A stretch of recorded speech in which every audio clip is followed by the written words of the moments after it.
जय गुरुदेव। युग गीता से कर्ता भाव से मुक्त दृष्टा स्तर का दिव्य कर्मी। चिकित्सक शिक्षक श्री कृष्ण इस महत्वपूर्ण 5वें अध्याय का 6ठा श्लोक हमें बड़े स्पष्ट रूप में कह रहा है कि कर्मों के संपादन के बिना कर्मों का त्याग संभव नहीं है। अर्थात मन, इंद्रिय और शरीर द्वारा होने वाले संपूर्ण कर्मों में कर्तापन का त्याग प्राप्त होना कठिन है। योग के आचरण से शुद्ध हुआ भगवत स्वरूप को मनन करने वाला कर्मयोगी परब्रह्म परमात्मा को शीघ्र ही प्राप्त हो जाता है। अब इस बात को समझने का प्रयास करें। यज्ञ भाव से निरंतर कर्म में लगे रहना ही श्रेयस्कर है, ऐसा श्री कृष्ण का आदेश है। कर्मों का संपादन, आसक्ति का त्याग, शुचिता का विकास, ध्यान योगी बनने का अध्यवसाय एवं फिर परब्रह्म परमात्मा की परम पद की प्राप्ति, यही राजमार्ग वे अर्जुन को व उसके माध्यम से हम सभी को समझा रहे हैं। वे कहते भी हैं, निष्काम कर्म का अनुष्ठान किए बिना संन्यास मात्र दुख प्राप्ति का निमित्त बनकर रह जाता है।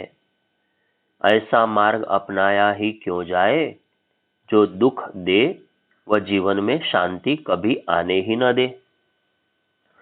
हम सबके जीवन में एक स्पष्ट लक्ष्य होना चाहिए और इस लक्ष्य के प्रति पूरा समर्पण भी होना चाहिए।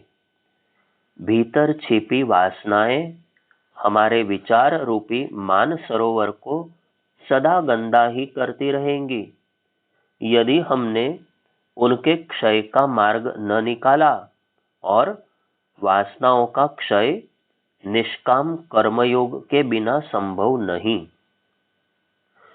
समाज की सेवा हमारे लिए हृदय शुद्धि, आत्मसत्ता के लिए एक शिक्षण एवं संस्कृति के विकास का अवसर लेकर आती है। यह समझ सेवा योगानुशासन से भरे कर्म से ही संभव है, सकाम कर्म से नहीं। हर किसी के लिए यह अनिवार्य भी है। कर्म योग से ध्यान योग व उसके बाद योग युक्त मुनि बनने का एक सरल सा मार्ग है, पर संन्यास सभी कर्मों का त्याग इस मार्ग पर नहीं ले जाता। इसलिए सभी के लिए कर्मयोग का मार्ग ही निर्धारित है। जिस योगी ने कर्म योग का दीर्घकाल तक अभ्यास कर लिया है, वह संन्यास के मार्ग पर प्रतिष्ठित हो सकता है। यह सम्मति श्री कृष्ण की है। अयोगतः अर्थात कर्मयोग न करने वाले के लिए तो संन्यास दुख का ही कारण बनता है, यह भी वे बताते हैं। मानव की सेवा पहले, फिर प्रभु की सेवा, यह श्री कृष्ण का निर्देश है। इस बात को बताते बताते व अगले श्लोक की ओर बढ़ते हुए भगवान एक तथ्य स्पष्ट कर जाते हैं कि अहम भाव से संपादित होने वाले सभी कर्म कर्ता भाव से जुड़े होते हैं। यह जब तक विसर्जित नहीं होगा, मनुष्य तनाव अशांति में जिएगा, कभी प्रभु से उसका साक्षात्कार हो न पाएगा। बिना अहंकार के, बिना किसी प्रकार की कामना के जीवन जीने की कला का शिक्षण देने वाले श्री कृष्ण एक सर्वश्रेष्ठ शिक्षक भी है, मनोचिकित्सक भी। अगला श्लोक कहता है, जिसने समर्पित कर्मों द्वारा अपने मन को अपने वश में कर लिया है, इंद्रियां जिसकी वश में है एवं जिसकी बुद्धि अंतःकरण इन कर्मों से शुद्ध हो गए हैं तथा जो सतत यह अनुभव करता है कि संपूर्ण प्राणियों की आत्मा रूपी परमात्मा ही उसके भीतर है, ऐसा मनुष्य कर्म करते हुए भी उनमें कभी लिप्त नहीं होता। सच्चे योगी के 3 लक्षण। भगवान इस श्लोक में एक साथ कई बातें कह गए हैं। वे कहते हैं कि जिसका मन अपने नियंत्रण में है तथा जो शुद्ध अंतःकरण वाला है वही योगी है। इतना ही नहीं, जो जीवन जीते हुए सतत एक ही अनुभूति करता रहता है कि संपूर्ण प्राणियों की आत्मा परमात्मा सत्ता के रूप में उसके अंदर भी है, वह भी उनके साथ एक भाव रखते हुए सतत कर्म कर रहा है। यदि वह ऐसा कहता है तो वह कर्म करते हुए भी उनमें लिप्त नहीं होता, अर्थात ये कर्म उसके लिए बंधन आसक्ति का कारण नहीं बनते। गोस्वामी तुलसीदास जी ने इस बात को इस तरह कहा है, मैं सेवक सचराचर रूप स्वामी भगवंत, अर्थात इस भाव से कर्म किया जाए कि मैं तो सेवक मात्र हूं, ये सारे कर्म तो भगवान के लिए ही है। यह सेव्य भाव जिस दिन आ जाता है उस समय व्यक्ति को कोई भी कर्म बंधनों में नहीं बांधता। किसी भी कर्म की फिर कोई प्रतिक्रिया नहीं होती। फिर वे पुण्यों की सूची में जुड़ते चले जाते हैं। कोई क्रोध दिलाए तो क्रोध नहीं आता, कोई तारीफ करे तो हम प्रभावित नहीं होते। एक तरह से स्थित प्रज्ञ जैसी स्थिति हमारी हो जाती है। कोई भी कर्म करते हुए भी ऐसा लगता है कि हम उसमें तनिक भी लिप्त नहीं है, हम तो उस कर्म के निमित्त मात्र है। किसी के भी मन में प्रश्न आ सकता है कि श्री कृष्ण यह क्या कह रहे हैं? अहंकार रहित व्यक्तित्व वाला व्यक्ति क्या कर पाएगा? वह तो कर्मों की दृष्टि से नाकारा और किसी भी जाति समाज की उन्नति में बाधक ही सिद्ध होगा। यदि ऐसा होता तो श्री कृष्ण अर्जुन को ऐसी शिक्षा क्यों देते? वस्तुतः वे इन श्लोकों के माध्यम से अर्जुन को एक साधक के रूप में विकसित करने का प्रयास कर रहे हैं।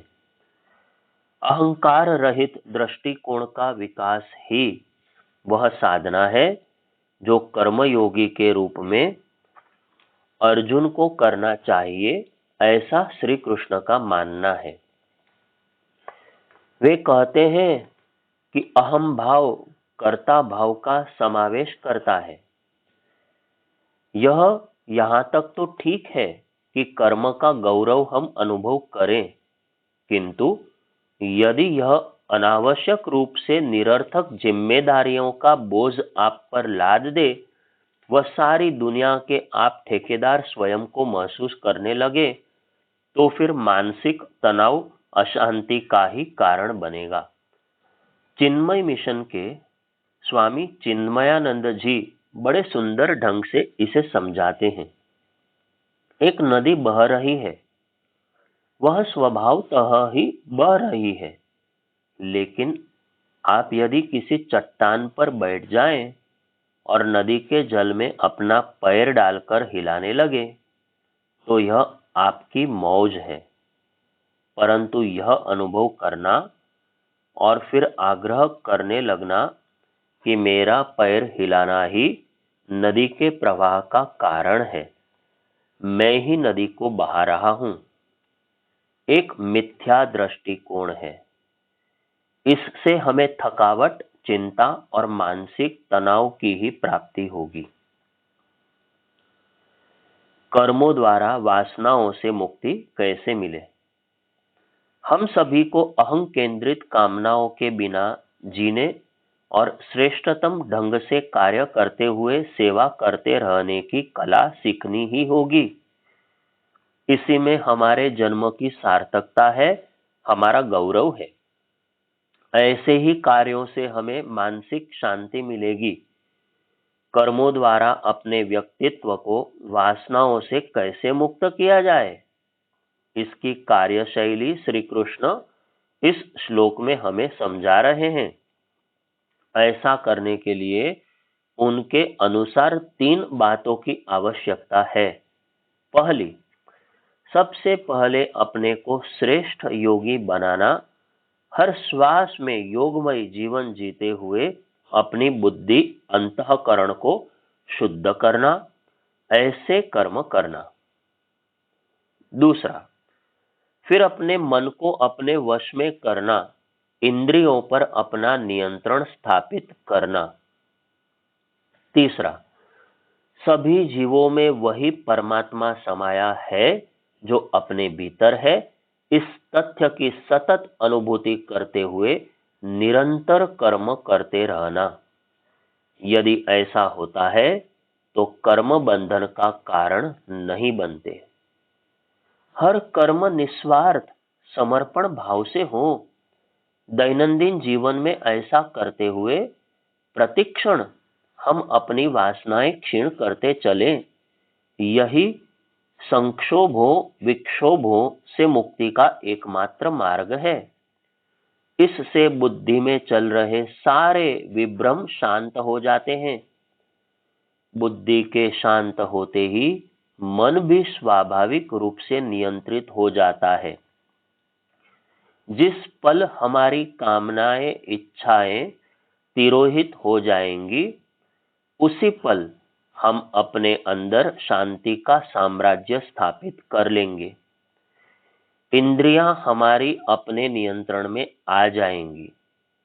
जब बुद्धि, मन व काया तीनों हमारे द्वारा साध लिए गए, तो साधक अपनी आत्मसत्ता में एक ऐसे सत्य की अनुभूति करने लगता है कि उसकी अंतरात्मा ही सब भूतों में, जीव मात्र में स्थित आत्मा है। वह एक विलक्षण प्रसन्नता की अनुभूति करने लगता है। कुर्वन्नपि न लिप्यते। आत्म तत्व की अनुभूति कैसे हो, यह प्रश्न कई साधकों के मन में आता रहता है। इसके लिए वे हाथ पांव मारते व कई तरह के पुरुषार्थ करते हैं। कोई किताबें चटकर जाता है, तरह तरह के ग्रंथों में उसे ढूंढने की कोशिश करता है। कोई वैरागी होने का ढोंग रचता है, वह अकर्मण्य बन किसी तरह ध्यानस्थ होने की बात मन में विचारता है। पर आत्मा का दर्शन उसे ही होगा जो श्री कृष्ण की इस श्लोक में कही गई बातों पर अमल करेगा। जब यह होगा एवं उसे सर्वात्मा के रूप में परम सत्ता ही अपने भीतर चाहों ओर दिखाई देने लगेगी, तो उसे किसी भी अवस्था में कोई भी कर्म कभी भी लिप्त नहीं कर सकते। वह अनासक्त ही बना रहेगा। सच्चा कर्मयोगी वही है जो जीवन के विभिन्न कर्म करते हुए भी परमात्मा से कभी विलग नहीं होता। कर्म करते हुए भी कर्म नहीं करता, अकर्म की स्थिति में जीता है। उसकी आस्था उसके अनुभवों में बदल जाती है एवं तब सच्चे संन्यास का जन्म होता है। वह भावुक भी होता है, भावनाशील भी, परमार्थ परायण भी होता है तथा ईश्वर अंश जीव अविनाशी की तरह सभी के अंदर उसे वही परमात्मा की सत्ता दिखाई देती है जो उसके निज के अंदर भी विद्यमान है। परम पूज्य गुरुदेव का जीवन इसी दर्शन से ओतप्रोत हम देखते हैं। आत्मवत् सर्वभूतेषु हमारे दृश्य जीवन की अदृश्य अनुभूतियां प्रसंग से अखंड ज्योति पत्रिका में एक धारावाहिक श्रृंखला परम पूज्य गुरुदेव की विदाई की पूर्व वेला में प्रकाशित हुई थी। इसमें उन्होंने अपनी जीवन साधना के 3 चरणों का उल्लेख किया था।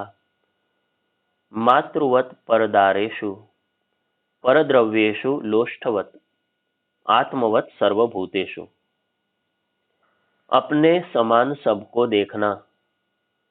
वे लिखते हैं कि कहने सुनने में ये शब्द मामूली से लगते हैं और सामान्यतः नागरिक कर्तव्यों का पालन, शिष्टाचार, सद्व्यवहार की सीमा तक पहुंचकर बात पूरी हो गई दिखती है, पर वस्तुतः इस तत्व ज्ञान की सीमा अति विस्तृत है।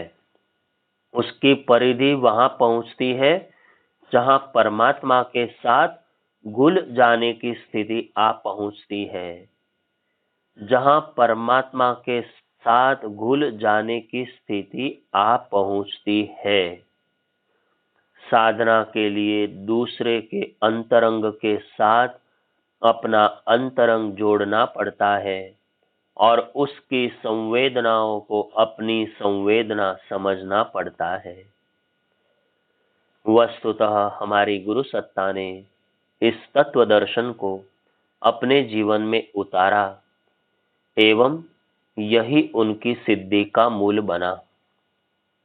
वे लिखते हैं कि ऐसी साधना करने वाला मनुष्य अपने तक सीमित नहीं रह सकता। स्वार्थों की परिधि में आबद्ध रहना उसके लिए कठिन हो जाता है। दूसरों का दुख मिटाने और सुख बढ़ाने के प्रयास उसे बिल्कुल ऐसे लगते हैं मानो यह सब वह नितांत व्यक्तिगत प्रयोजन के लिए कर रहा हो। जैसे ही अपनी आत्मवत सर्वभूतेषु की संवेदना प्रखर हुई, अंदर की निष्ठुरता उसी क्षण गल जल कर नष्ट हो गई। जी में केवल करुणा शेष रही। वही अब तक के जीवन के इस अंतिम अध्याय तक यथावत बनी हुई है। उसमें कमी रत्ती भर भी नहीं है, वरन दिनों दिन बढ़ोतरी ही होती गई। सुनसान के सहचर, पृष्ठ 98। साक्षी भाव में पहुंचा निष्काम कर्मयोगी। सर्वभूतात्मा भूतात्मा शब्द जो 7वें श्लोक में आया है, उसकी समीचीन व्याख्या ऊपर के शब्दों में हो जाती है। समस्त प्राणियों के आत्मा रूपी परमेश्वर के साथ अपने को अभिन्न देखने वाले निष्काम कर्मयोगी के गुणों का वर्णन योगेश्वर श्री कृष्ण ने जो यहाँ किया है, वह काव्य की दृष्टि से अद्भुत है। ऐसे व्यक्ति स्वप्न से जाग उठते हैं जो परम चैतन्य से अब एकाकार हो गए हैं। अब उन्हें निम्न अवस्थाओं के कर्म प्रभावित नहीं करते।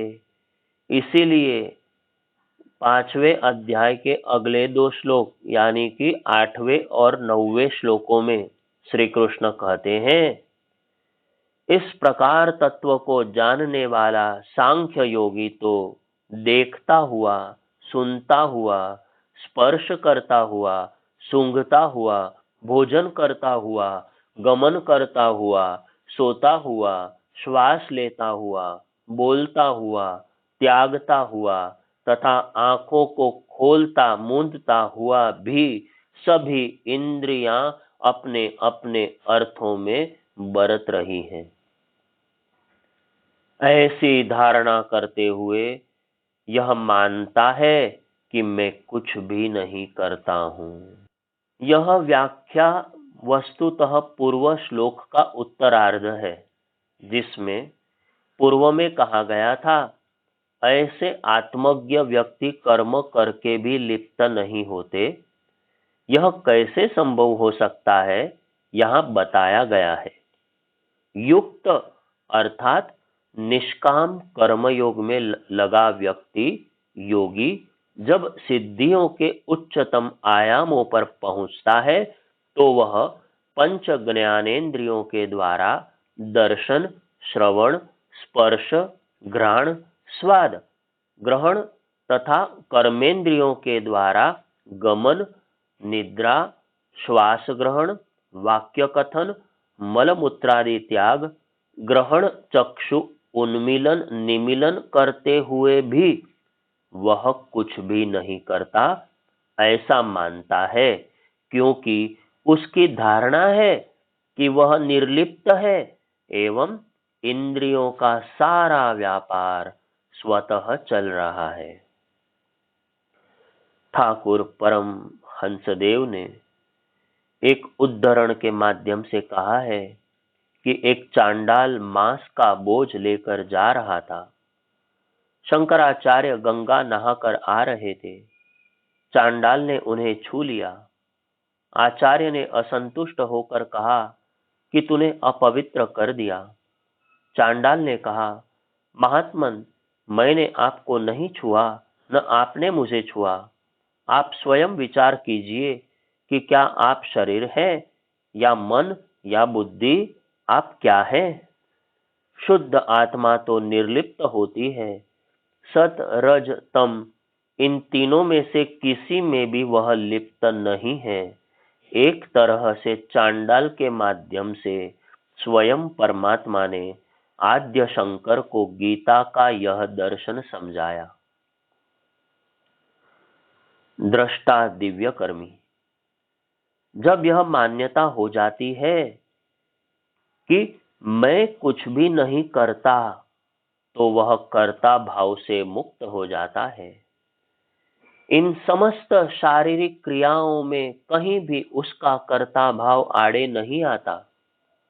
आंतरिक जागरूकता की इस अवस्था में वह देखता और अनुभव करता है कि इंद्रियां ही हैं जो विषयों में विचरण करती हैं।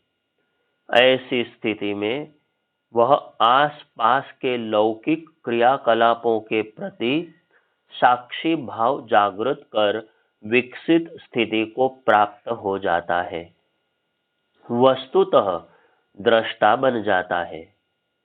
यह भाव विकसित होना साधना की उच्चतम स्थिति में पहुंच जाना है।